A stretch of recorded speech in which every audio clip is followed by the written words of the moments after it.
યત્સંકલ્પાત તપતિ તપનો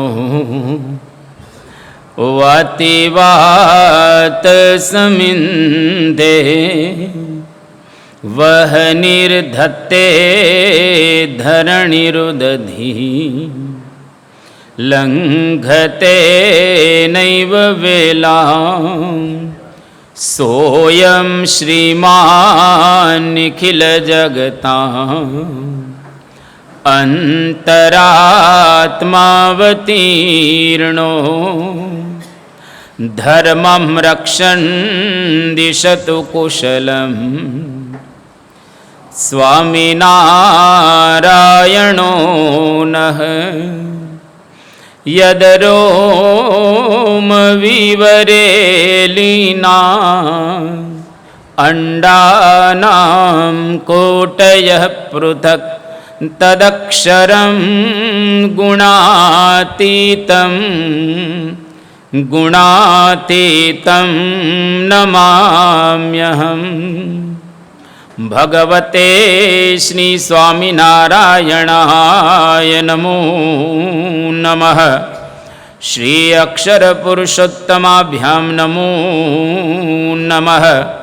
શ્રી ગુણાતીતાનંદ સ્વામી મહારાજાય નમો નમઃ.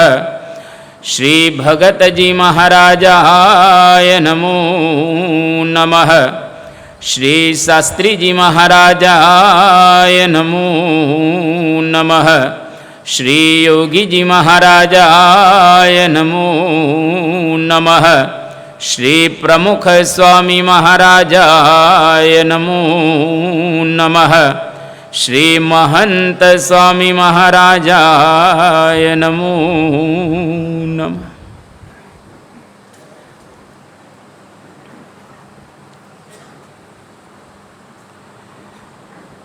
આજે ભારત વર્ષની અંદર પવિત્ર દિવસ કહેવાય. શ્રાવણ વદ આઠમનો આજે દિવસ છે. ભગવાન સ્વામિનારાયણ જેઓને ખૂબ જ આદર આપે છે એવા ભગવાન કૃષ્ણચંદ્ર આ લોકની અંદર અવતાર ધારણ કરી અને આજે રાત્રે બરાબર 12 વાગે પધાર્યા. ભગવાન કૃષ્ણચંદ્રના ચરિત્રો શ્રીમદ ભાગવત જેવા પુરાણોની અંદર ખૂબ સુંદર રીતે આલેખાયેલા છે. ભગવાનના ચરિત્રોની અંદર એક પ્રકારની દિવ્યતા, એક પ્રકારની ભવ્યતા આપણને જોવા મળે. જેવા ભગવાન પવિત્ર છે, દિવ્ય છે, એવા જ પવિત્ર અને દિવ્ય ગુણાતીત સંતો પણ રહેલા છે.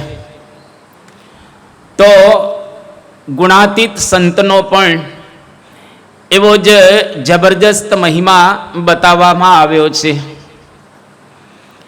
એ ભગવાન જેને ધારણ કરેલા છે એવા ગુણાતીત સંત જેના ચરિત્રોનું ગાન અને પાન આપણે છેલ્લા 21 દિવસથી કરી રહેલા છીએ. અને જુદા જુદા ચરિત્રોમાંથી કંઈક ને કંઈક આપણને શીખવા મળે છે, જાણવા મળે છે, માણવા મળે છે અને આપણના જીવનને સંવારવા પણ મળે છે.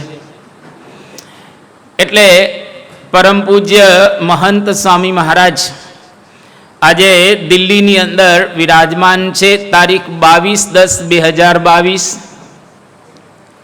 એક હરિભક્તના ધર્મપત્ની જેઓ બીમારીને કારણે બહુ જ નાની ઉંમર હતી, પરંતુ છતાંય ડૉક્ટરોએ એવું કહ્યું કે હવે આ જાજુ નહીં રહે, તમારે જે પ્રકારની તૈયારી કરવી હોય એ પ્રકારની તૈયારી તમે કરી લો.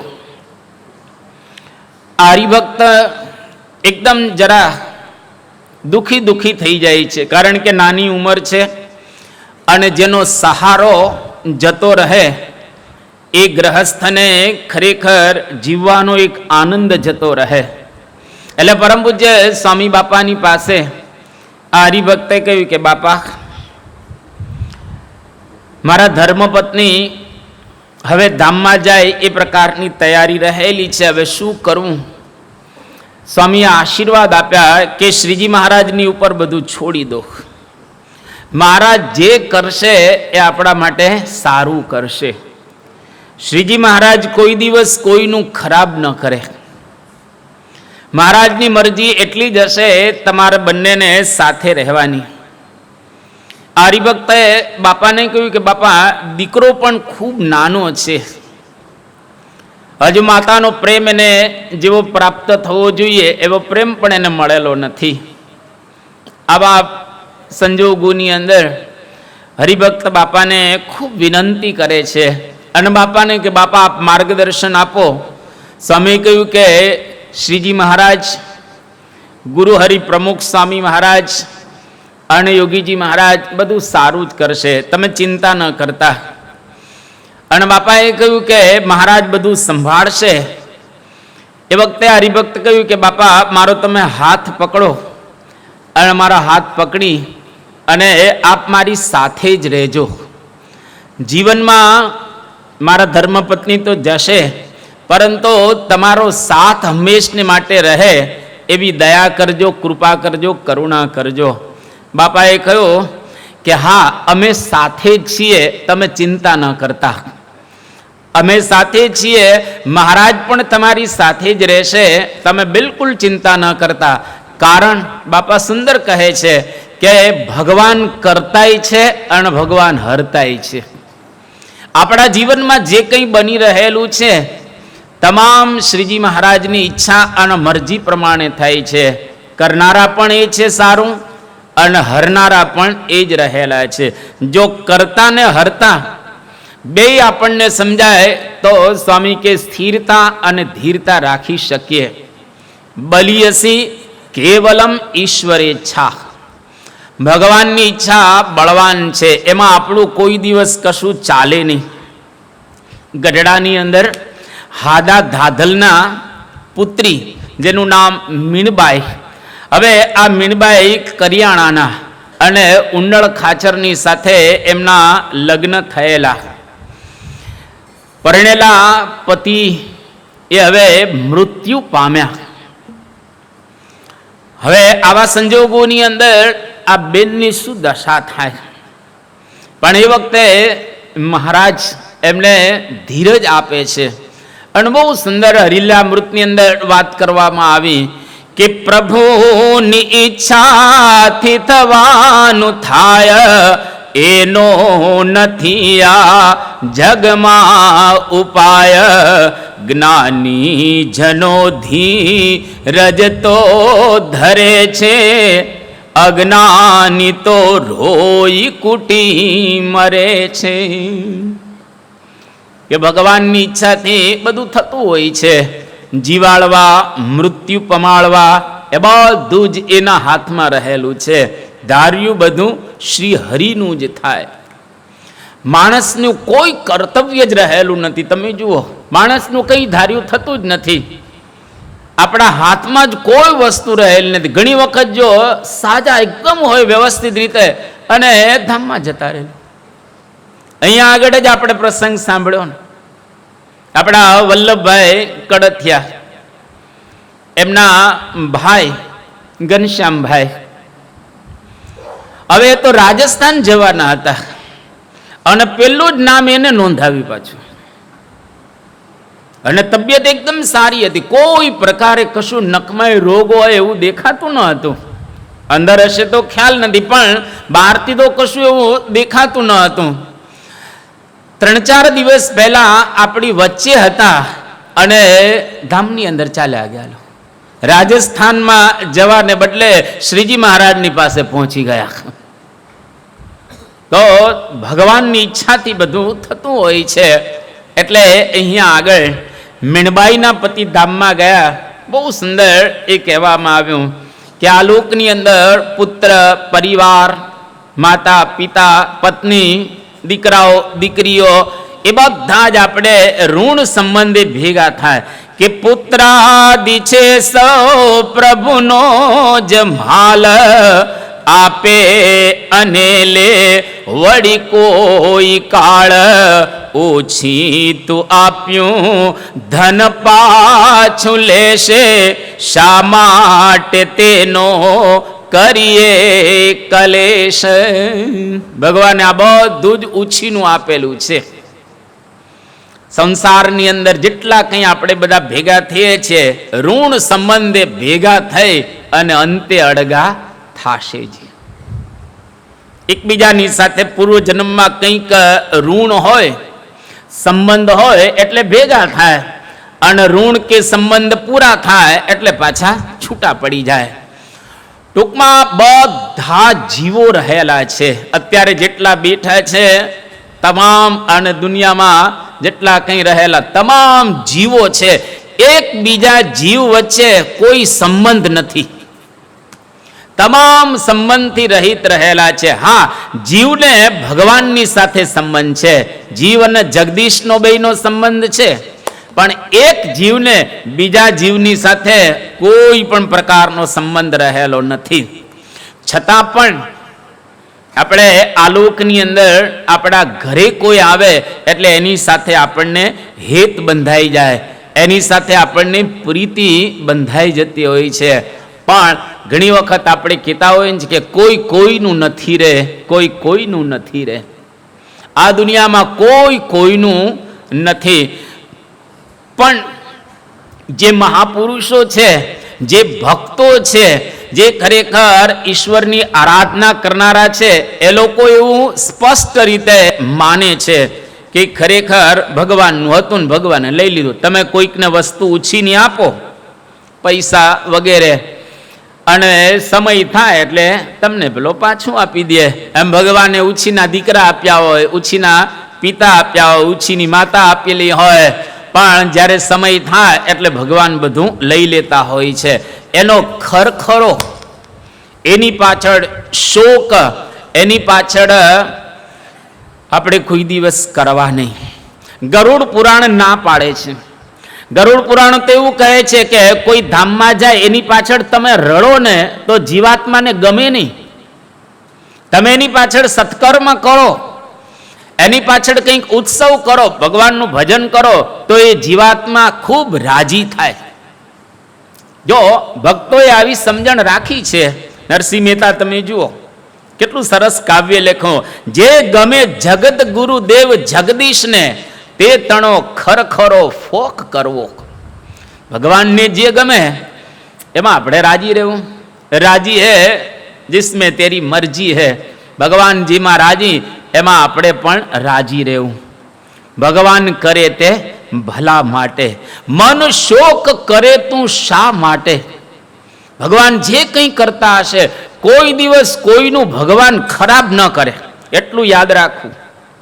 કવિ શંકરે આ ગાયેલું છે. મીરા કેટલું સરસ કહે છે કે રામ રાખે તેમ રહીએ, ઓધવજી રામ રાખે તેમ રહીએ. આપણે ચિઠ્ઠીના ચાકર થઈએ, ઓધવજી રામ રાખે તેમ રહીએ. મોજથી જગતમાં રહેવું, આનંદથી જગતમાં રહેવું, એક ક્ષણ પણ શોક નહીં કરવાનો, ભગવાનની મરજીમાં ભળી જવાનું બસ. કારણ કે દાસના દુશ્મન હરિ કેદી હોય નહીં, જેમ કરશે તેમ સુખ જ કરશે બસ. અને એવા ભક્તો આપણી વચ્ચે રહેલા છે. આજે આપણે એવા ભક્તોની ગાથા ગાઈએ છીએ. અરે આપણી વચ્ચે અહીંયા આગળ જ બેઠા છે. જો ઓલા જેરામભાઈ બેઠા. જેરામભાઈ ઊભા થાવ તમે. આ જેરામભાઈ રોજિતના છે, બરાબર છે. આ જેરામભાઈ નો દીકરો, બેસી જાઓ. આ જેરામભાઈ નો દીકરો કલ્પેશ બહુ ડાયો દીકરો હતો, સમજુ છોકરો હતો, અને સારામાં સારું કમાતો હતો. એમ ઘરમાં કહીએ મોભી જેવો સરસ કમાતો હતો છોકરો. અને ધામમાં જતો રહ્યો. ધામમાં જતો રહ્યો, કોઈ શોખ એવો કર્યો નથી. અને આનંદની વાત તો એ રહી છે કે દીકરો ધામમાં ગયો એટલે 5 મંદિરમાં પેંડા વેચ્યા એને, અને 5 મંદિરની અંદર એને રસોઈ આપેલો. મહારાજનો હતો અને મહારાજની પાસે પહોંચી ગયો. ભજન કરતો હતો, ભક્તિ કરતો હતો અને ભજન ભક્તિ કરતો કરતો એ ધામની અંદર પહોંચી ગયો, જ્યાં આપણી વચ્ચે જ બેઠા છે લોકો. એટલે આપણે ક્યાં શોધવા જવાના છે? તો ભગવાન જે કંઈ કરતા હશે આપણા સારા માટે જ કરતા હશે. અને આપણે તો પ્રત્યક્ષ ભગવાનને લઈને બેઠા છીએ. આપણા ઘરમાં ભગવાન બેઠા છે અને આપણે એમના ડાયરેક્ટ યોગની અંદર આવેલા છીએ. એટલા માટે તમામ હરિભક્તોએ સંસારના સુખ અને દુઃખની અંદર સ્થિરતા અને ધીરતા બરાબર રાખવી. હા, સ્વાભાવિક રીતે આપણા સગા કોઈ ધામમાં જાય, દીકરા દીકરીઓ ધામમાં જાય એટલે સેજ શોક થાય, પણ આપણે મહારાજની ઉપર છોડી દઉં. અને ઘણી વખત હરિભક્તોને આમ થોડું ઓછું લાગે કે ભગવાને મને જ કેમ દુઃખ આપ્યું, હવે ભગવાને મને જ કેમ દુઃખ આપ્યો, આ પ્રકારે આપણે નહીં કહેવાનું. પણ ભગવાનને એવું કહેવાનું કે ભગવાન, તમારી મરજીથી તમે મને સિલેક્ટ કર્યો, તમે મને સિલેક્ટ કર્યો, તમારી મરજી. એટલે આ પ્રકારે જો આપણે રાજી રહીએ, હજારો હરિભક્તો એવા રહેલા છે, આપણે બધાના કંઈ નામ આપી શકીએ એમ છીએ નહીં, પણ બધા લોકોએ આવી સમજણ અદ્ભુત રાખેલી છે. એટલે સમજણ આપતકાળે કળાય. પ્રથમનો 74મું વચનામૃત. અત્યારે તો આપણે સભામાં બેઠા છે, બધા જ બ્રહ્મરૂપ છે, એટલા બેઠેલા તમામ બ્રહ્મરૂપ છે. પણ જ્યારે એવો સમય આવે અને એ વખતે સ્થિરતા ને ધીરતા રહે તો સમજો કે આપણે ખરેખર બ્રહ્મરૂપ થયેલા છીએ. એટલે બાપા આ હરિભક્તને બહુ સુંદર શિખામણ આપે છે. સ્વામી કે મહારાજને જે ગમ્યું એ કરશે, એમાં આપણે રાજી રહેવું. કેટલું સુંદર બાપા અહીંયા આગળ સમજણનું અમૃત પાઈ રહેલા છે. અને સ્વામી બાપાએ એમને ખૂબ સારા આશીર્વાદ પણ આપ્યા. તારીખ 25/10/2022 મંગળવાર, ગોંડલ. આજે સૂર્યગ્રહણ હતું. સ્વાભાવિક રીતે જ્યારે જ્યારે પણ ગ્રહણ હોય ત્યારે પરમ પૂજ્ય પ્રમુખ સ્વામી મહારાજ અને પરમ પૂજ્ય મહંત સ્વામી મહારાજ અવશ્ય એ ગ્રહણની અંદર પધારે અને જેટલો સમય એ ગ્રહણ રહે એ સમય દરમિયાન પોતે ભજન ભક્તિ માળા માનસી કથા કીર્તન સાંભળે અને કરે. અવશ્ય આજે જ્યારે ગ્રહણ પૂરું થયું અને ત્યાર પછી ચેષ્ટા બોલાય છે. હવે ચેષ્ટાની અંદર પરમ પૂજ્ય સ્વામી બાપાને ખૂબ તરસ લાગી. સ્વામી કે પાણી લાવો. બાપાએ પાણી માગ્યું અને સેવક પાણી લઈને આવ્યા. બાપાએ પાણી પીધું અને સેવક પછી કે બાપા બીજું પીવું છે? સ્વામી કે ચેષ્ટા પૂરી થઈ જાય ને પછી પીશું. એટલે કેટલી તરસ લાગે છે આપણે સમજી શકીએ છીએ. અને ચેષ્ટા પૂરી થઈ ગઈ ત્યાર પછી બાપાએ ફરી 2 વાટકી જળ પીધું અને 2 વાટકી જળ પી અને બાપા પછી ત્યાં આગળ બેસે છે. બાપાના સેવક ઉત્તમ યોગી સ્વામી એમણે કહ્યું કે બાપા આપે પાણી પીધું અને તમે અમારી વાસના ટાળશો ને?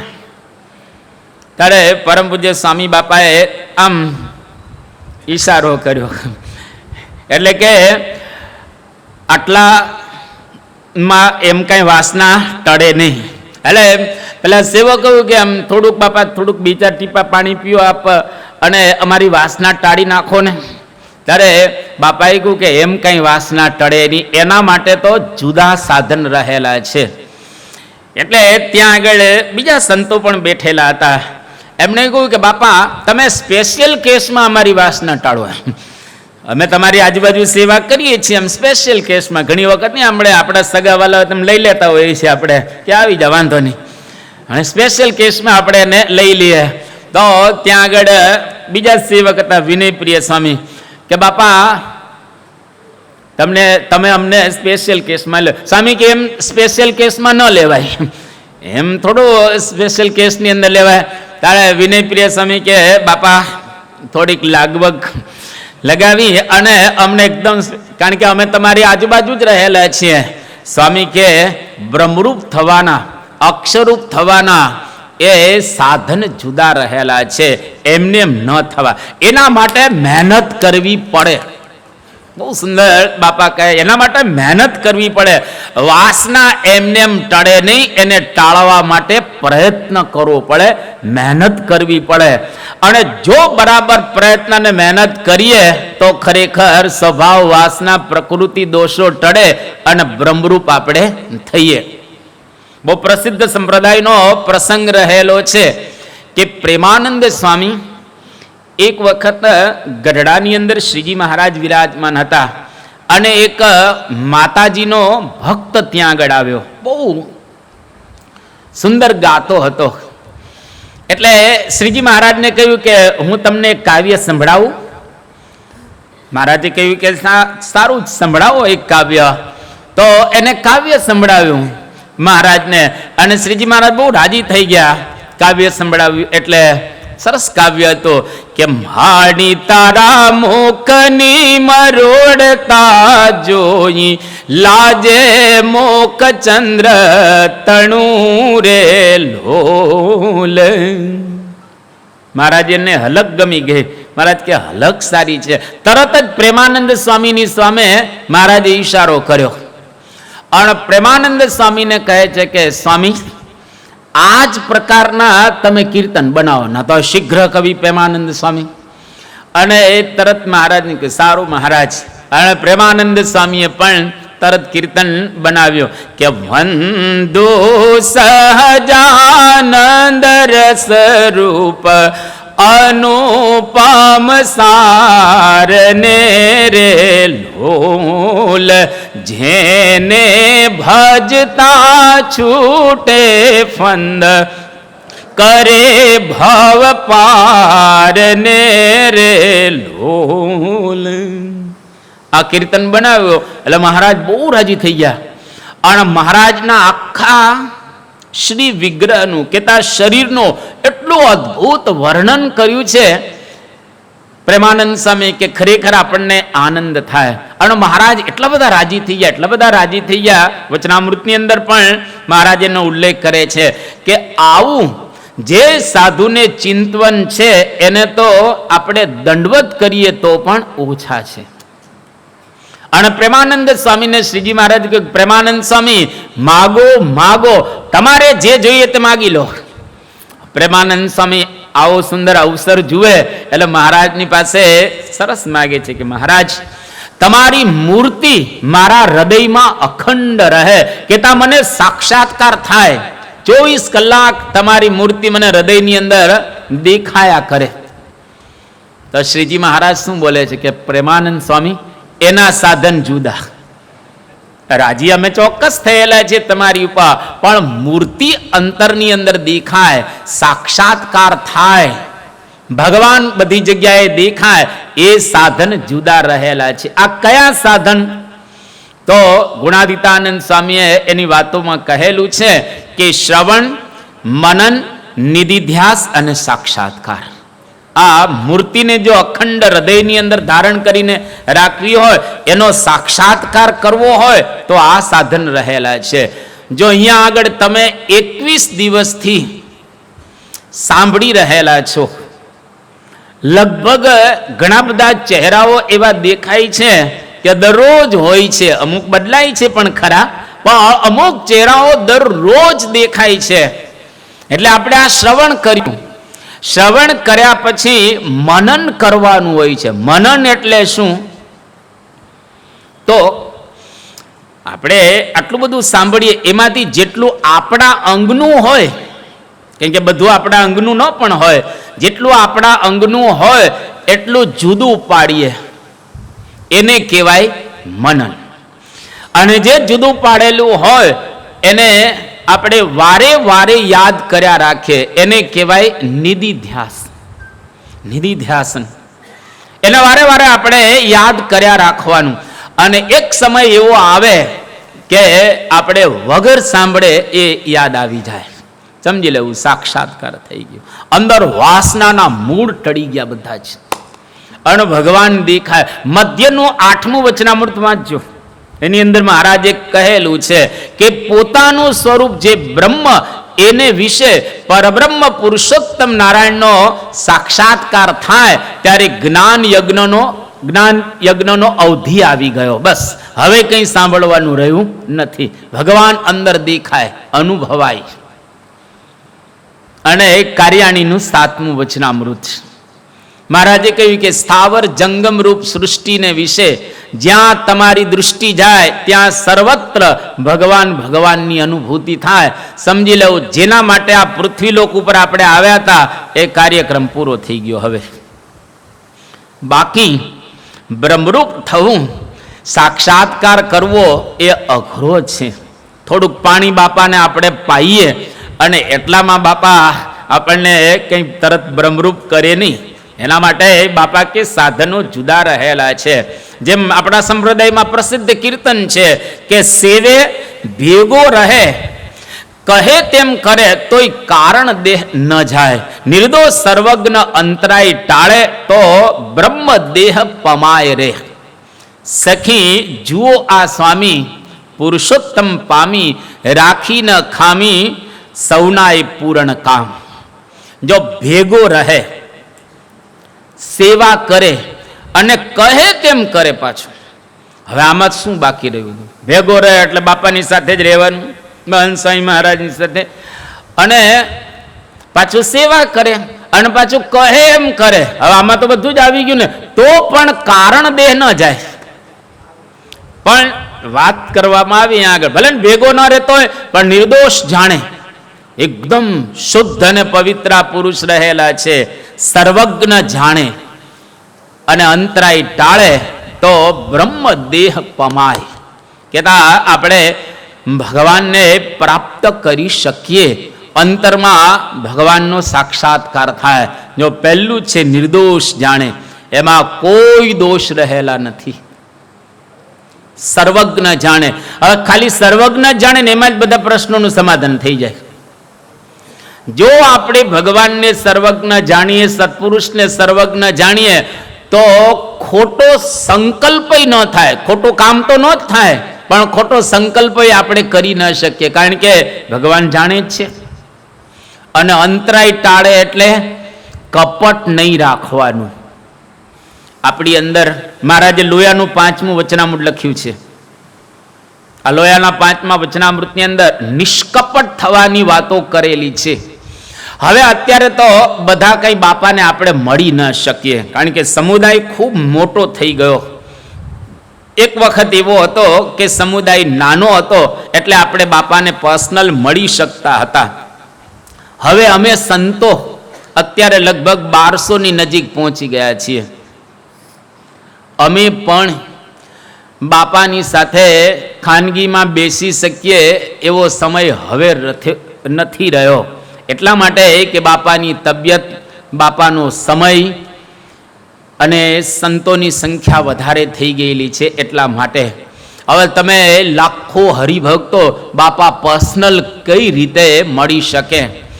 પુરુષો તો કદાચ આમ તો મળી શકે એવી શક્યતા જ નથી, પણ આપણે એક કદાચ શબ્દ વાપરીએ, પણ બહેનો તો કોઈ દિવસ મળી શકવાના જ નથી ને. જેમ ભાઈઓ ભૂલ કરે એમ બહેનો પણ ભૂલ કરે જ ને. તો બહેનોને નિષ્કપટ થવાનું હોય તો એ શું કરે? તો જે રીતે બહેનો કરે એવી જ રીતે હવે ભાઈઓએ પણ કરવાનું રહ્યું કે આપણી અંદર જેટલા જેટલા કંઈ દોષો કે પ્રકૃતિ કે વાસના હોય અને આપણાથી ટળતા ન હોય તો આપણે એને લખી, ડૉક્ટર સ્વામી કહે છે લખી, અને આપણી પૂજાની જે મૂર્તિ હોય એની સમક્ષ એ કાગળ આપણે મૂકવાનો. આપણે એકલા જોઈએ, બીજા તો કોઈ હોય નહીં. અને ભગવાન વાંચી લેશે, કાગળ ફાડી અને ડસ્ટબિનમાં નાખી દેવા. અને જે જે પ્રકારે આપણે ભૂલો કરેલી હોય એ ભૂલોને પછી રિપીટ નહીં કરવાની. તો એને કહેવાય પ્રાયશ્ચિત લીધેલું. અને અનુકૂળતા હોય તો સદગુરુ સંતો અહીંયા આગળ જ્યારે પધારે, પૂજ્ય ડૉક્ટર સ્વામી, પૂજ્ય ત્યાગવલ્લભ સ્વામી, પૂજ્ય કોઠારી બાપા, પૂજ્ય ઘનશ્યામ બાપા કે પછી અન્ય એવા મોટેરા સંતો આવ્યા હોય અને આપણને અનુકૂળતા હોય તો એમની પાસે જઈને પણ આપણે નિષ્કપટ થઈ શકીએ. પણ કપટની સાથે જો આપણે ભગવાનની આરાધના કરીએ તો ક્યારેય બ્રહ્મરૂપ ન થઈ શકે. એટલા માટે ભગવાનને સંતને નિર્દોષ જાણીએ, સર્વજ્ઞ જાણીએ અને કપટનો ત્યાગ કરીએ. આપણાથી દોષો ન ટળતા હોય કામ ક્રોધાદિ તો મોટા પુરુષને કહેવું. આપણામાં અનિશ્ચયનો ઘાટ થતો હોય તો મોટા પુરુષને કહેવું. અને કોઈકનો અવગુણ આવ્યો હોય અને પોતાની જાતે ન ટળતો હોય તો મોટા પુરુષને કહેવું. આ ત્રણ માટે આપણે નિષ્કપટ થવાનું હોય છે. અને બહેનોએ આ ત્રણેય લખી અને ભગવાનની પાસે મૂકવાનું, અને એ ભગવાન વાંચી લે, મંદિરે પ્રાર્થના કરીએ તો તમામ એ નિષ્કપટપણે વર્ત્યા કહેવાય. અને જે પ્રમાણે આપણે વર્તીએ તો ખરેખર આપણે બ્રહ્મરૂપ ચોક્કસ થઈ શકીએ. એમાં જરાય અઘરું નથી. એટલે બાપાએ એક વખત એવી વાત પણ કરેલી, સ્વામી કે એક ક્ષણમાં બ્રહ્મરૂપ થઈ શકાય અને 5 જન્મ લેવા પડે. લો, બે બાજુ છે. એક ક્ષણમાં થઈ શકાય એવું છે, અને જો સરખું ન સમજીએ તો 5 જન્મ લેવા પડે. એટલા માટે આપણે બરાબર સમજીએ અને ભાવથી જો જોડાશું તો ચોક્કસ થશું જ. એમાં કોઈ શંકાને સ્થાન રહેલું નથી. અને અહીંયા આગળ છેલ્લે બાપા કહે છે કે જેના ધર્મપત્ની ધામમાં ગયા હતા, હવે બાપાએ એ વખતે વાત કરેલી કે તમે સ્થિરતા ને ધીરતા રાખજો. આજે પણ બાપા એવું કહે છે કે બ્રહ્મરૂપ થવા માટે સુખ અને દુઃખ રૂપી દ્વંદ્વોને સહન કરવા અને એમાં મનને ઉદ્વિગ્ન થવા નહીં દેવાનું. જો મન ઉદ્વિગ્ન થશે તો એ ભગવાનને પામી શકશે નહીં. સ્વામીએ આવી એક અદ્ભુત વાત કરી જે ગીતાની અંદર ભગવાન કૃષ્ણ કહે છે, સમ દુઃખ સુખ સ્વસ્થ સમલુષ્ટાશ્મ કાંચન તુલ્ય પ્રિયા પ્રિયો ધીરસ્તુલ્ય નિંદાત્મ સંસ્તુતિ માનાપમાનયો સ્તુલ્ય તુલ્યો મિત્રારી પક્ષયો સર્વારંભ પરિત્યાગી ગુણાતીત સ ઉચ્યતે. સહ ગુણાતીત ઉચ્યતે. એને ગુણાતીત કહેવાય. જે સુખમાં દુઃખમાં, સારું હોય ખરાબ હોય, શત્રુ હોય મિત્ર હોય, બધાને સમાન માનતો હોય એને ગુણાતીત કહેવાય. અને એ ગુણાતીત સ્થિતિ આપણે બધાએ પણ પ્રાપ્ત કરવાની છે. એટલે બાપાએ ખૂબ સુંદર અહીંયા આગળ વાત કરી. આજની આ મહંત ચરિતમની પારાયણ એને આપણે અહીંયા આગળ પૂરી કરીએ છીએ. આજનો દિવસ એટલે ભગવાન કૃષ્ણચંદ્રનો પ્રાકટ્ય દિવસ રહેલો છે. આજે દસમ સ્કંદની અંદર શુકદેવજીએ જે ભગવાન કૃષ્ણચંદ્રના પ્રાકટ્યની વાત કરેલી છે એની આપણે થોડી વાતો આજે સાંભળીએ. આજથી 5240 વર્ષ પૂર્વે આ સમગ્ર ભૂમંડળની અંદર અધર્મ ખૂબ છવાઈ ગયેલો હતો. અને એ વખતે પૃથ્વીની અંદર જ્યાં જુઓ ત્યાં અધર્મમય વાતાવરણ હતું. જો પૃથ્વીને કોઈ દિવસ મનુષ્યનો ભાર નથી લાગતો, પૃથ્વીને પર્વતોનો પણ ભાર લાગતો નથી, પરંતુ એને એક અધાર્મિક પુરુષ હોય એનો વિશેષ ભાર લાગે છે. તો આજે પૃથ્વી ગાયનું સ્વરૂપ ધારણ કરી અને ક્ષીર સાગરને કિનારે ત્યાં આગળ ભગવાનની સ્તુતિ કરવા જાય છે. જેની વાતો શુકદેવજીએ ખૂબ સુંદર રીતે રાજા પરીક્ષિતજીને ભાગવતના દસમ સ્કંદની અંદર સમજાવેલી છે. દસમ સ્કંદને ભાગવતનું હૃદય કહેવામાં આવે છે. દસમ સ્કંદની અંદર 2 ભાગ છે, એક પૂર્વાર્ધ અને એક ઉત્તરાર્ધ. પૂર્વાર્ધની અંદર વ્રજ લીલા છે, ઉત્તરાર્ધની અંદર મથુરા લીલા અને દ્વારિકા લીલા રહેલી છે. પૂર્વાર્ધની અંદર માધુર્ય વિશેષતઃ પ્રગટ કરેલું છે અને ઉત્તરાર્ધની અંદર ઐશ્વર્ય વિશેષતઃ પ્રગટ કરેલું છે. અને પૂર્વાર્ધની અંદર સ્નેહની મુખ્યતા રહેલી છે અને ઉત્તરાર્ધમાં શાસ્ત્રની મુખ્યતા રહેલી છે. પરીક્ષિત રાજાને સમજાવતા સમજાવતા આજે 5મો દિવસ થયો છે ભાગવત પ્રમાણે.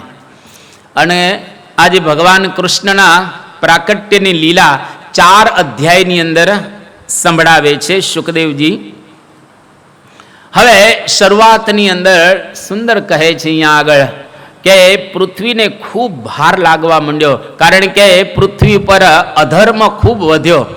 એને લઈ અને પૃથ્વી ગાયનું સ્વરૂપ ધારણ કરીને ક્ષીરસાગરની કિનારે ત્યાં ભગવાનની સ્તુતિ કરે છે, બ્રહ્માજીની, અને કહે છે કે મારી ઉપર અત્યારે ખૂબ ભાર રહેલો છે, ખૂબ અધર્મ વધી ગયો છે. એ વખતે બ્રહ્માજીની આકાશવાણી સંભળાય છે.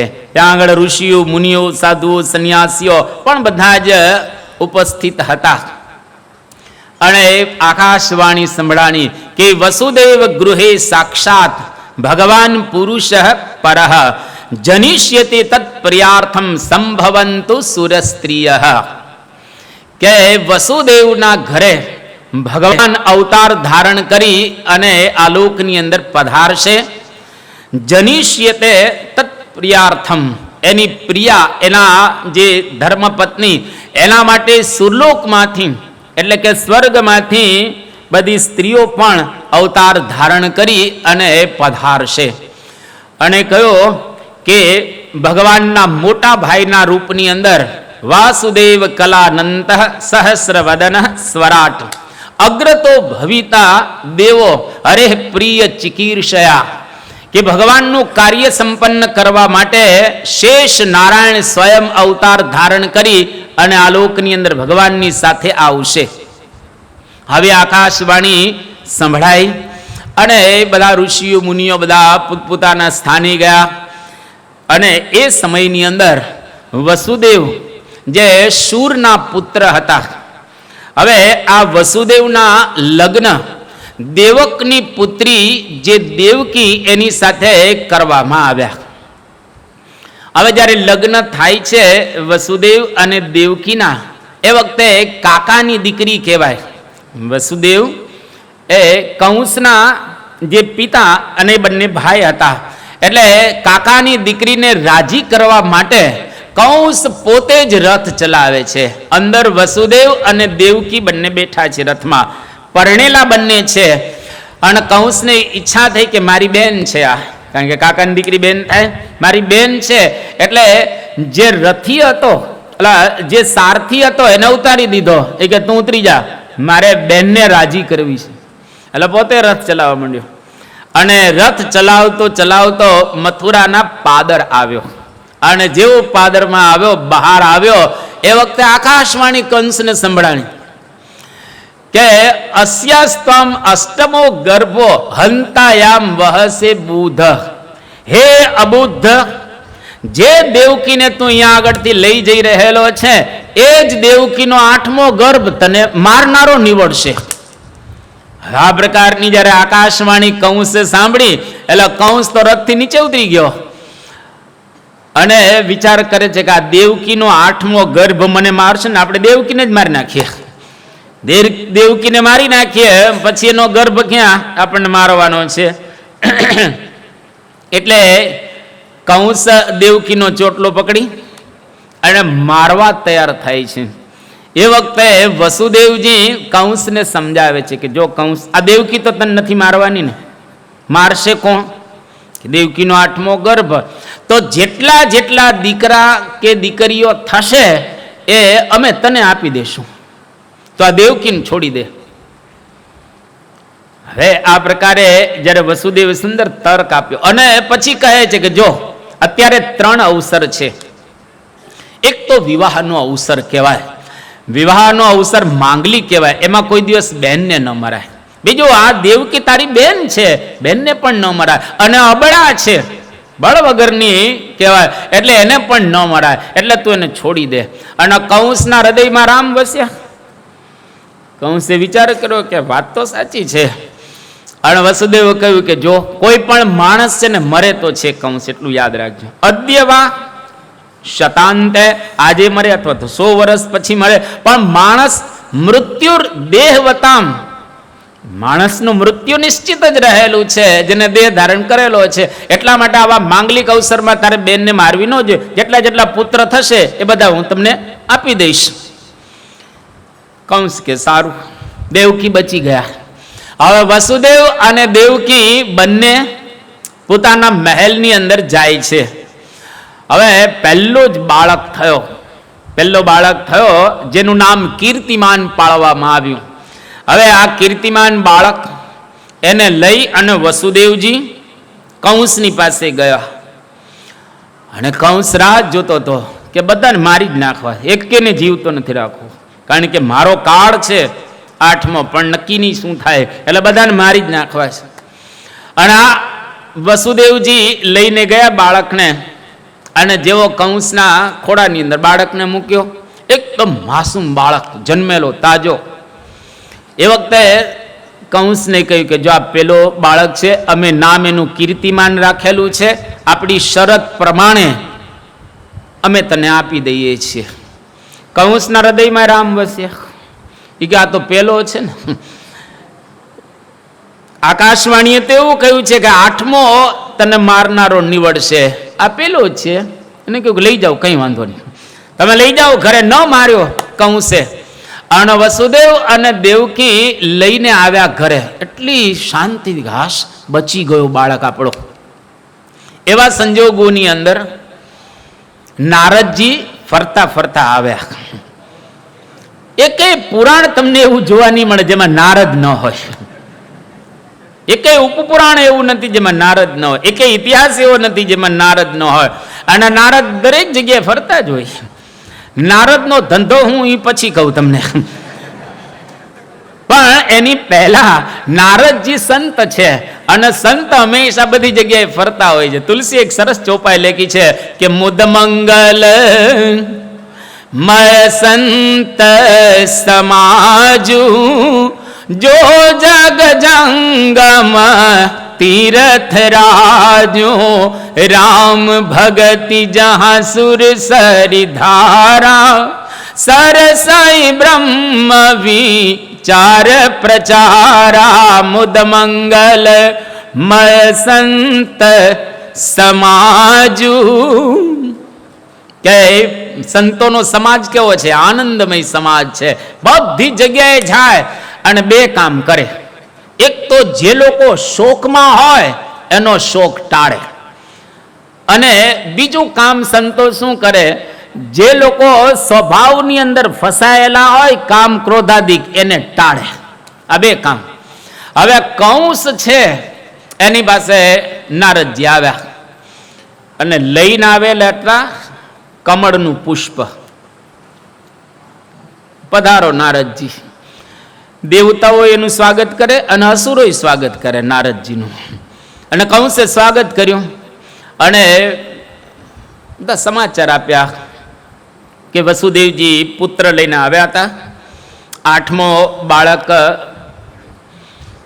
આકાશવાણીએ મને કીધેલો છે એટલે મેં છોડી દીધો. એટલે નારદજીએ પુષ્પ બતાવ્યું કે જો આ પુષ્પ, આની પાંખણી ગણો તો 1 2 3 4 5 6 7 8, 1 2 3 4 5 6 7 8. આ બાજુથી ગણો તો આ બાજુથી ને 8 ને આ બાજુથી ને 8. એ કે કંસ કઈ સમજ્યો તું? એ કે હા સમજી ગયો.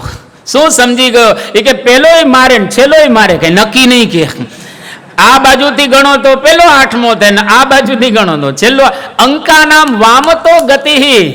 આ નવ્ય ન્યાયની અંદર બતાવવામાં આવ્યું. આ બાજુથી જ્યોતિષમાં પણ કહે છે અને નવ્ય ન્યાયની અંદર આ બાજુથી પણ ગણતરી થાય. બે બાજુથી થાય, ડાબી બાજુથી થાય ને જમણી બાજુથી નહીં થાય. શાસ્ત્ર તમે કયું લો છો એના પ્રમાણે રહેલું છે. આ પ્રમાણે સંખ્યા બુદ્ધિનિષ્ઠ છે ન્યાય. તો કંસને નારદજી કે જો હું તને જાગ્રત કરવા આવ્યો છું. નારદજી શું કહ્યું? તો હું મારી નાખું પેલો? હવે તમે કોઈને પણ હા પાડો ને તો તમને પાપ લાગે. મારવામાં તમે હા પાડો એટલે પાપ લાગે. એટલે નારદજીએ શું કહ્યું? જો કંસ હું તો તને જાગ્રત કરવા આવ્યો છું, બાકી મને આમાં કઈ ખબર ન પડે, એમ કરીને ભાગ્યા, સળગાવીને ભાગ્યા. એટલે આપણે ઘણી વખત કહેતા હોય ને કે 2 જણાને સળગાવીને જતા રહે એને શું કહેવાય? કે નારદ. નીકળી ગયા નારદજી ત્યાંથી. અને આ બાજુ કંસ વસુદેવને કહે છે કે બાળક લાવો. બાળક પાછો આવ્યો અને કંસની પાસે જેવો બાળક આવ્યો એ વખતે કંસે એના 2 પગ જોરથી શિલા ઉપર પછાડ્યો. ત્યાં ને ત્યાં બાળકના ફોદે ફોદા નીકળી ગયા. વસુદેવની આંખમાં આંસુ, એકદમ ચોધાર આંસુ રડે છે. પોતાની સામે જ બાળક મૃત્યુ પામ્યું. હવે કંસ વિચાર કરે છે કે જો વસુદેવને આપણે બહાર રાખીશું તો સંભવ છે કે કંઈક બાળકને આમ તેમ કરી નાખે. એટલે કંસે વસુદેવને જેલમાં પૂરી દીધા. અત્યાર સુધી જેલમાં નહોતા, હવે જેલમાં પૂરી દીધા. અને આખી જેલને વ્યવસ્થિત રીતે ચોકી પેરો ગોઠવી દીધો. બીજા બાળકનો જન્મ થયો, કંસે મારી નાખ્યો. ત્રીજા બાળકનો જન્મ થયો, કંસે મારી નાખ્યો. ચોથા બાળકનો જન્મ થયો, કંસે મારી નાખ્યો. પાંચમા બાળકનો જન્મ થયો, કંસે મારી નાખ્યો. છઠ્ઠા બાળકનો જન્મ થયો, કંસે મારી નાખ્યો. અને સાતમો ગર્ભ હવે આવે છે. હવે સાતમા ગર્ભ તરીકે શેષ નારાયણ દેવકીના ગર્ભની અંદર પ્રવેશ કરે છે, ઉદરમાં પ્રવેશ કરે છે. જેવા ઉદરમાં શેષ નારાયણે પ્રવેશ કર્યો એ વખતે ભગવાને પોતાની જે માયા, વિષ્ણુ માયા ભગવતી યયા સંમોહિતમ જગત, જેના આખા વિશ્વને મોહ પમાડેલો છે, એવી માયાને ભગવાને આદેશ આપ્યો કે માયા તારે મારું કામ કરવાનું છે. શું? તો કે દેવકીના ઉદરમાંથી આ ગર્ભને તું અહીંયા આગળથી લઈ જા. અને વસુદેવની 6 પત્નીઓ ગોકુળની અંદર રહેતી હતી. વસુદેવને 7 પત્નીઓ હતી. એમાંની એક દેવકી મથુરાની અંદર, બાકીની 6 પૌરવી, ભદ્રા, ઈલા, બાકીની બધી પત્નીઓ ત્યાં હતી. એમાં જે એક રોહિણી હતી, રોહિણીના ઉદરની અંદર આ માયાએ ગર્ભ લઈ અને ત્યાં આગળ પધરાવી દીધો. જેમ અત્યારે ટેસ્ટ ટ્યુબની અંદર બાળક તૈયાર થાય છે, પછી એને ઉદરની અંદર પધરાવે છે, એમ દેવકીના ઉદરની અંદર રહેલો ગર્ભ માયા લઈ જાય છે અને આ બાજુ ત્યાં પધરાવી દે છે રોહિણીના ગર્ભની અંદર, ઉદરની અંદર.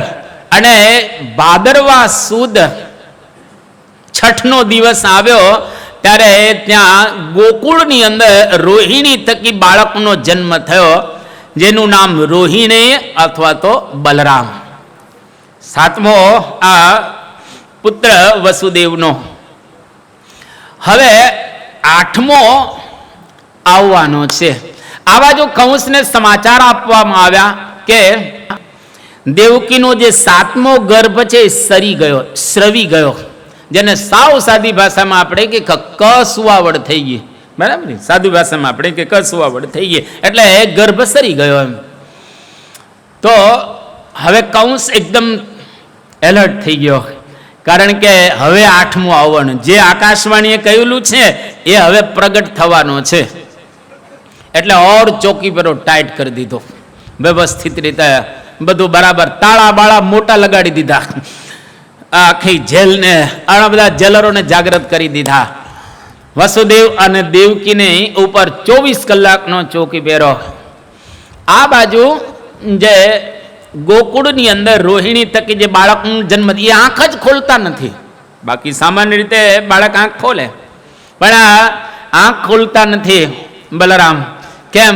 તો કે કૃષ્ણ આવે પછી એના દર્શન કરીને આંખ ખોલીશું, ત્યાં સુધી આંખ નથી ખોલવી. અને આ બાજુ બાળક હવે દેવકીના ગર્ભની અંદર ભગવાન પ્રવેશ કરે છે. અને જેવો ભગવાને પ્રવેશ કર્યો ત્યાં મથુરાની જેલમાં આખી દેવકીની કાંતિ બદલાઈ ગઈ, એનું શરીર એકદમ સુંદર થઈ ગયું, અને આખી જેલની અંદર દિવ્યતા છવાઈ ગઈ છે. અને કંસ દેવકીને જોવા આવે છે, ત્યાં આગળ કે વાતાવરણ કેવું છે, એને ગર્ભ રહ્યો હતો. અને વખતે કંસનો આખો વિચાર બદલાઈ ગયો, પોતાની બેનને મારવાનો જે વિચાર હતો, વિચાર આખો બદલાઈ ગયો કે આપણે કંઈ ન કરવું જોઈએ. અને એવા સંજોગોની અંદર કંસના મનની અંદર આજે ભગવાને કંઈક એવું પરિવર્તન કરેલું છે.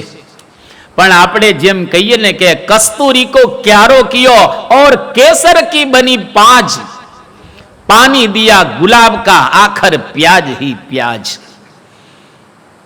ક્યારો કેસરનો કરેલો હોય, ગુલાબનું પાણી પાયેલું હોય, પણ ડુંગળી ખાવ ને એનો ઓડકાર એવો જ આવે, ગંધાય જી નક્કી જ હોય. આ દુર્યોધન એવો હતો. ટેમ્પરરી એને સારો વિચાર આવ્યો, ભગવાન હવે આલોકની અંદર અવતાર ધારણ કરી અને પધારવા. બરાબર 9 મહિના પૂરા થયા અને શ્રાવણ મહિનાનો પ્રારંભ થયો. શુક્લ પક્ષ પૂરો થયો, કૃષ્ણ પક્ષનો પ્રારંભ થાય છે. ધીરે ધીરે સાતમ પણ આવી ગઈ અને ભગવાન જાણે છે કે હવે મારે આલોકની અંદર અવતાર ધારણ કરી અને પધારવું છે. આઠમનો દિવસ આજે ઉગ્યો. સૂર્યનારાયણને આજે આનંદ રહેલો છે, પણ સૂર્યનારાયણ વિચાર કરે છે કે હું તો અસ્ત થઈ જઈશ.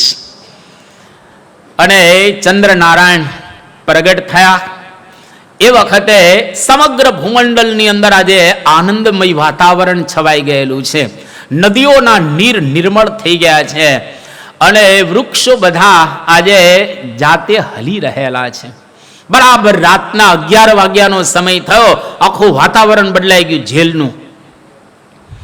બધા જેલરો જે હતા એ જેલરો પણ આજે જેલની અંદર ચોકી કરતા હતા, પણ એને કંઈક એવી અનુભૂતિ થવા લાગી. અને એવા સંજોગોની અંદર ભગવાન હવે પ્રગટ થવાના છે. આખા જગતની અંદર બધા દેવતાઓ આકાશની અંદર પોતપોતાના વિમાનમાં ગોઠવાઈ ગયા. મધુરો પવન વાવા લાગ્યો અને અગ્નિકુંડની અંદર અગ્નિ સ્વયં પ્રજ્વલિત થઈ ગયો. ઋષિઓના મન પ્રફુલ્લિત થયા અને વૃક્ષો બધા ડાળીઓની ખંજરી વગાડી રહ્યા છે. ઓ ઈશ્વર, તારા આગમનની આ તૈયારી તો નથી ને? તમારા અહીં આજ પગલા થવાના ચમનમાં બધાને ખબર થઈ ગઈ છે. ઝુકાવી છે ગરદન બધી ડાળીઓએ, ફૂલોની નીચી નજર થઈ ગઈ છે. આજે બધા ફૂલો વનરાય ભગવાનની પ્રતીક્ષા કરી રહ્યા છે. બરાબર રાતના 12 વાગ્યાનો સમય થયો એટલે મથુરાની જેલની અંદર ભગવાન આ અવતાર ધારણ કરી અને પધાર્યા. બોલો કૃષ્ણ કનૈયા લાલ કી. ભગવાન મથુરાની જેલની અંદર પ્રગટ થયા અને હવે રાતના 12 વાગ્યાનો સમય છે. એ વખતે શંખ, ચક્ર, ગદા અને પદ્મ ભગવાને પોતાના હાથની અંદર ધારણ કરેલા છે અને ચતુર્ભુજ રૂપે પોતાના પિતાને એમણે દર્શન આપ્યા અને કહ્યું કે 11 વર્ષ સુધી તમારે અમારી પ્રતીક્ષા કરવી પડશે. અને ભગવાને કહ્યું કે અત્યારે જ ગોકુળની અંદર નંદ બાબાને યશોદા મૈયાને ઘરે એક બાળકીનો જન્મ થયેલો છે અને વિષ્ણુર માયા ભગવતી યયા સંમોહિતમ જગત, એ માયા છે સાક્ષાત અને મારું કાર્ય સંપન્ન કરવા માટે ત્યાં પ્રગટ થયેલી છે. એટલે વસુદેવજીને કહે છે ભગવાન કે તમે મને ત્યાં લઈ જાઓ. હવે ત્યાં આગળ જેલની અંદર કોઈ ટોપલો બોપલો તો હોય નહીં, લઈ કઈ રીતે જવા? અને તાજો જન્મેલો આ બાળક, તાજા જન્મેલા ભગવાન, તો ભગવાને પોતાની દિવ્ય શક્તિથી મથુરાની જેલના રૂમની અંદર એક ટોપલાનું નિર્માણ કર્યું અને વસુદેવજીને કહે છે કે આ ટોપલો, એની અંદર તમે મને બેસાડી અને માથે ધારણ કરી અને તમે લઈ જાઓ મને ત્યાં ગોકુળની અંદર, અને નંદ બાબાને ઘરે તમે મને મૂકી આવો અને ત્યાંથી બાળકીને લઈને પાછા અહીં આગળ આવી જાઓ. આટલું કહી અને ભગવાન પોતે ત્યાં બાળક બની ગયા.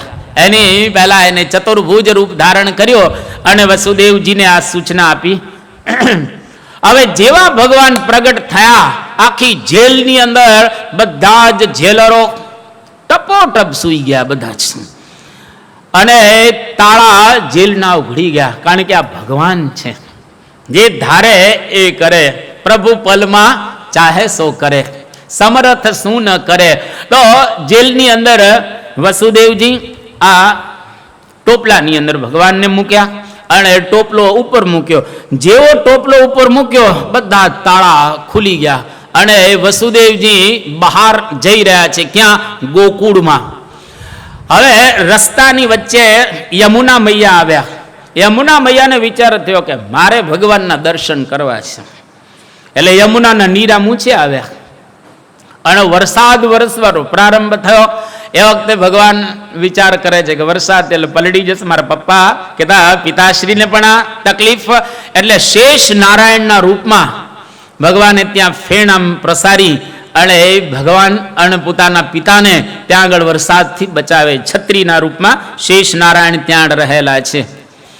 અને જેવા યમુનાજીની અંદર વસુદેવજી પ્રવેશ તો નીર ઉપર આવી ગયા. ભગવાને વિચાર કર્યો કે જો વધારે નીર ઊંચો આવશે તો તણાઈ જશે પિતાશ્રી.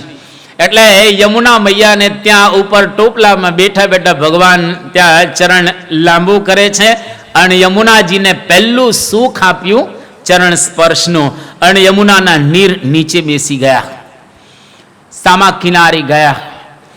રાતના 3 વાગ્યાનો સુમાર થયેલો છે અને નંદ બાબા ને યશોદા મૈયા આજે ત્યાં જાગી રહ્યા છે. કારણ કે યશોદા મૈયાને આજે પુત્રીનો જન્મ થયો છે, પણ યશોદાને ખબર નથી કે આ પુત્રી છે કે પુત્ર છે. કારણ વિષ્ણુર માયા ભગવતી યયા સંમોહિતમ જગત, એને મોહ ઉત્પન્ન કરેલો હતો એટલે એને ખ્યાલ નથી રહ્યો કે આ દીકરી છે કે દીકરો છે. અને એવા સંજોગોની અંદર વસુદેવજી ત્યાં આગળ આવ્યા અને બદલાવી લીધું. છોકરાને ત્યાં મૂકી દીધો, કહેતા ભગવાનને ત્યાં આગળ મૂકી દીધા અને પેલી જે બાળકી હતી એને ટોપલામાં મૂકી અને વસુદેવજી પાછા સૂચના પ્રમાણે આવી રહ્યા છે મથુરાની જેલમાં. આ બાજુ મથુરાની જેલમાં જ્યારે બરાબર 4-4:30 વાગ્યાના સુમારે વસુદેવજી પાછા આવ્યા. જેમ જેમ આવતા જાય છે પોતાના રૂમ સુધી તેમ તેમ જે તાળા ઉઘડી ગયા ને પાછા બંધ થવા માંડી ગયા.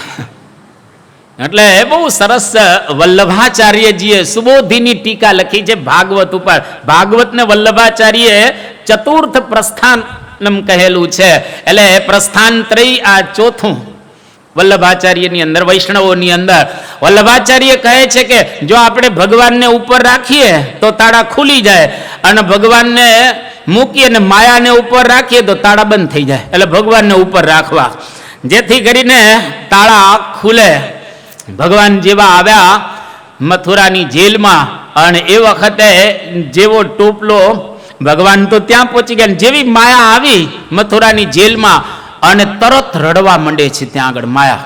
અને માયા હંમેશા રડતી જ હોય છે. માયા રડે જ અને રડવાનો અવાજ આવ્યો અને એ વખતે બધા જેલરો એકદમ જાગી ગયા, સૂઈ ગયા હતા, જાગી ગયા બધા જેલરો. અને કંસને સમાચાર આપે છે કે જેની તો પ્રતીક્ષા કરતો હતો એ બાળક આજે વસુદેવને ત્યાં જન્મ ધારણ કરી અને પધાર્યો છે, આવેલો છે. અને કંસ ત્યાં આગળ આવે છે. જેવો કંસ ત્યાં આગળ આવ્યો એટલે વસુદેવજીએ પેલી જે બાળકી હતી એ કંસના ખોળાની અંદર મૂકી અને બાળકીના 2 પગ પકડી અને કંસ એને ફેરવે છે અને જોરથી જ્યાં પછાડવા જાય છે, કંસ મારવા જાય છે તો બાળકી આકાશમાં જ જતી રહી, હાથમાંથી છટકી. માયા કોઈ દિવસ કોઈના હાથમાં રહે નહીં, છટકીને આકાશમાં જતી રહે. અને કંસને કહેતી અરે અબોધ, તું મને શું મારવાનો હતો?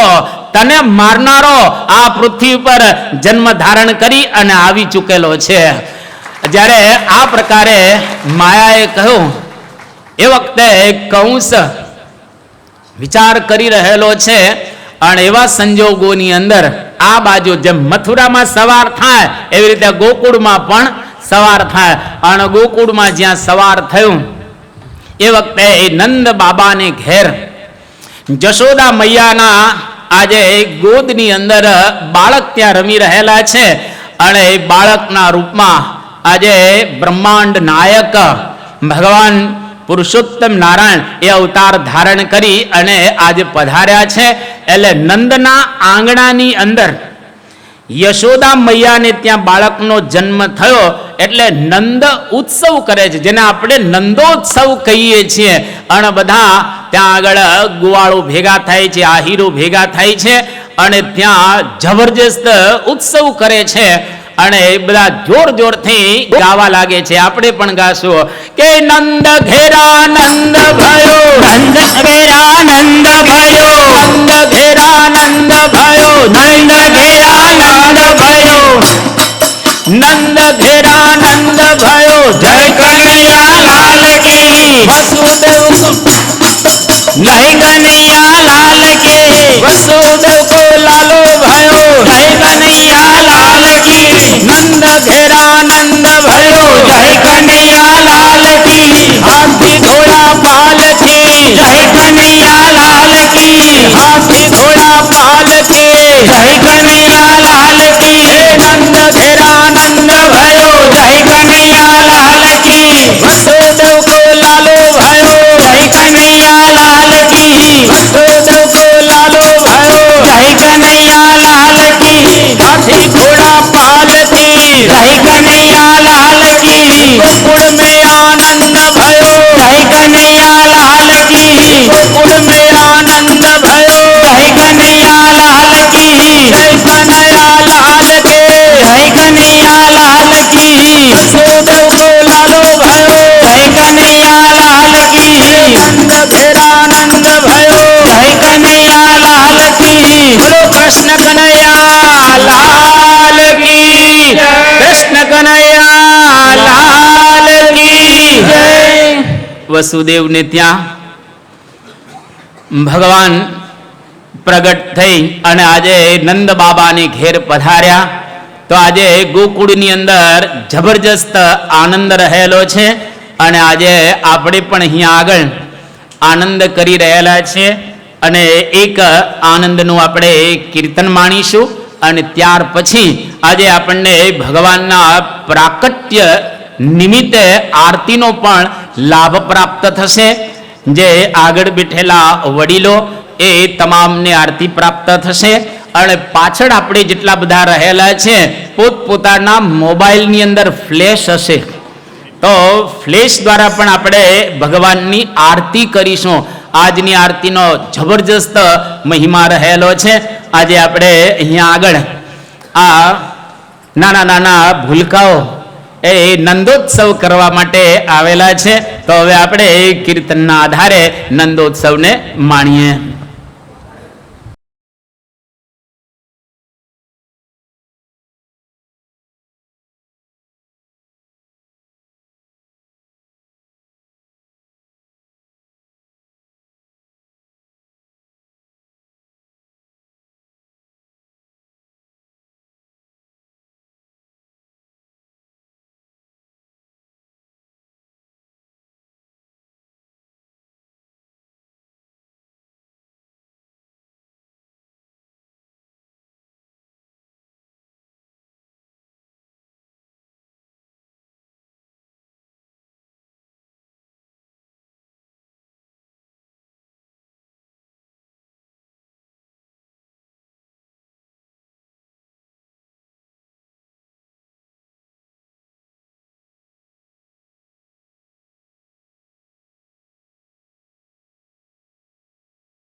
શ્રી સ્વામિનારાયણ ભગવાનની, રાધા કૃષ્ણ દેવની, જન્માષ્ટમી મહોત્સવની. ખૂબ સારી રીતે આપણે સૌ જન્માષ્ટમીના મહોત્સવનો લાભ લીધો. અહીંયા હજી બાળકો બેસશે. આપણે સૌ આજના જે મુખ્ય યજમાન રહેલા છે, જેમની પારણની સેવા રહેલી છે, એવા જય સ્વામિનારાયણ જય અક્ષર પુરુષોત્તમ અક્ષર પુરુષોત્તમ જય અક્ષર પુરુષોત્તમ જય દર્શન સર્વોત્તમ જય સ્વામિનારાયણ સુપૂજિત સુંદર સાકારમ જય સુંદર સાકારમ સર્વોપરી કરુણાકર સર્વોપરી કરુણાકર માનવતનુદારમ જય સ્વામિનારાયણ પુરુષોત્તમ પરબ્રહ્મ શ્રી હરિ સહજાનંદ જય શ્રી હરિ સહજાનંદ અક્ષર બ્રહ્મયનાદિ અક્ષર બ્રહ્મયનાદિ ગુણાતીતાનંદ જય સ્વામિનારાયણ પ્રગટ સદા સર્વ કરતા પરમ મુક્તિદાતા જય પરમ મુક્તિદાતા ધર્મ એકાંતિક સ્થાપક ધર્મ એકાંતિક સ્થાપક ભક્તિ પરિવ્રાતા જય સ્વામિનારાયણ દાસ ભાવ દિવ્ય દાસ બ્રહ્મ રૂપે પ્રીતિ ઓ બ્રહ્મ રૂપે પ્રીતિ સુહદ ભાવ અલૌકિક સુહદ ભાવ અલૌકિક સ્થાપિત શુભ રીતિ જય સ્વામિનારાયણ ધન્ય ધન્ય મમ જીવન તવ શરણે સુફલમ ઓ તવ શરણે સુફલમ યજ્ઞ પુરુષ પ્રવર્તિત યજ્ઞ પુરુષ પ્રવર્તિત સિદ્ધાંતમ સુખદમ જય સ્વામિનારાયણ જય સ્વામિનારાયણ જય અક્ષર પુરુષોત્તમ અક્ષર પુરુષોત્તમ જય અક્ષર પુરુષોત્તમ જય દર્શન સર્વોત્તમ જય સ્વામિનારાયણ જય અક્ષર પુરુષોત્તમ જય સ્વામિનારાયણ શ્રી સ્વામિનારાયણ ભગવાનની જય અક્ષર પુરુષોત્તમ મહારાજની જય ગુણાતીતાનંદ સ્વામી મહારાજની જય કૃષ્ણ કનૈયાલાલ કી જય કૃષ્ણ કનૈયાલાલ કી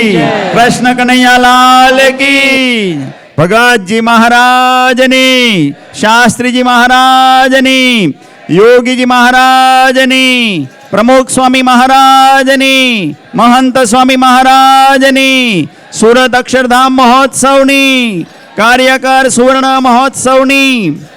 હવે આજે બાળકો અહીંયા વેશભૂષા અને પ્રભુચરણ સ્વામી એમને પણ ખેસ પહેરાવી એમનું સન્માન કરશે.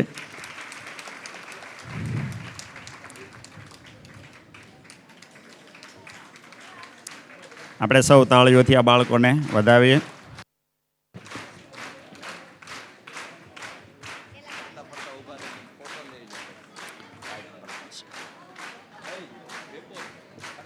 વ્યાસપીઠ પાસે ઊભા રાખી દો અને ફોટો એક પડાવી દો.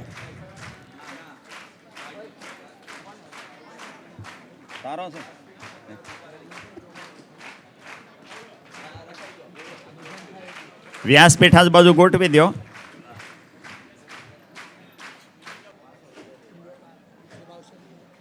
એ નહીં ઝુલાવાના, એ ઝુલાવાના હાંજા હોય. અત્યારે યથાશક્તિ ભેટ મૂકીને વિદાય લેવાની.